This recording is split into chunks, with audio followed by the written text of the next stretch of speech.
Olá, acabei de ler na internet a entrevista que o ex-presidente Lula deu finalmente à Folha de São Paulo. Eu digo finalmente porque esse jornal lutou muito na justiça para que houvesse esta liberação e para que o Lula pudesse ser entrevistado dentro da prisão, cumprindo lá a sua pena. Algumas questões que a gente pode tirar dessa entrevista, eu acho que é importante que os brasileiros leiam o que o Lula falou, mas, na minha opinião, o que se tirou de tudo isso? Ele tenta mostrar que quando governou o país por 8 anos, o país cresceu muito e o país se transformou. É verdade que o país cresceu, mas eu digo a vocês que faltou, naquela oportunidade, fazer uma série de reformas que ainda precisam ser feitas, como a reforma da Previdência. Ele critica muito a reforma da Previdência nos dias de hoje e, na nossa opinião, que fazemos conta, ela precisa ser feita. Por outro lado, a gente não pode esquecer que o mundo naquela oportunidade, ou seja, a grande economia mundial, ela estava num crescimento muito grande no período em que o Lula foi presidente da República. Isso ajudou muito o país a ter este crescimento, mas as grandes reformas que dariam sustentação para manter esse crescimento no Brasil não foram feitas, nem pelo Lula e muito menos pela Dilma. Lógico que tem a crítica aqui e ali das decisões judiciais de Sérgio Moro lá na primeira instância,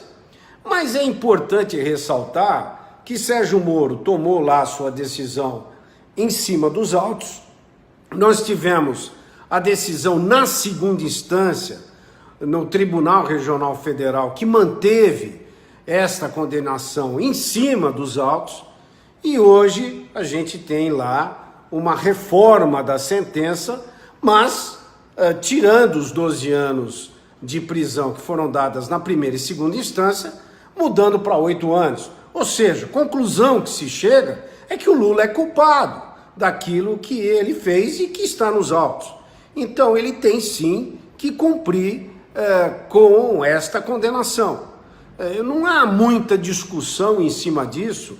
exatamente porque as decisões foram de alguma maneira mantidas. E lógico que é um primeiro processo, nós temos aí mais processos para que o Lula possa cumprir, exatamente porque ele comandou, na verdade, ao longo do tempo em que foi presidente da República, comandou uma série de figuras que acabaram roubando o país nos cargos em que ocuparam.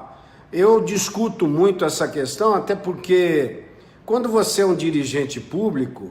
e quando você autoriza a ser contratado determinada figura para exercer determinado cargo, quer seja um diretor da Petrobras, quer seja um presidente de uma estatal, quem quer que seja, se esta pessoa for lá para roubar, você de alguma maneira é corresponsável, porque você é que indicou esta pessoa. Então não vamos isentar o ex-presidente Lula da sua culpabilidade, nem outros do PT ao longo destas últimas administrações. O que a gente pode discutir é que, infelizmente,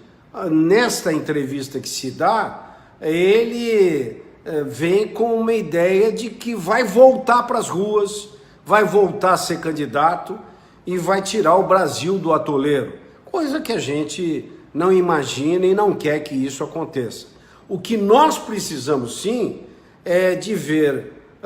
um Bolsonaro, de ver o atual presidente da República, de ver o atual presidente da Câmara dos Deputados, o atual presidente do Senado, ou seja, que esse conjunto de forças que estão de alguma maneira comandando o processo democrático dentro do país, logicamente sem esquecer o próprio judiciário que vive aí as suas agruras diárias nas diversas instâncias, todos nós precisamos ter um objetivo de parar com essa briga de comadre dentro da internet, Twitter, Facebook, um falando mal do outro, um criticando a família do outro, para que a gente possa olhar para o Brasil e ver verdadeiramente os problemas que nós temos. Estas brigas internas que a gente está vendo no Legislativo, Executivo e Judiciário não vão gerar empregos no Brasil, que é exatamente o que a gente precisa para minimizar os problemas da sociedade brasileira.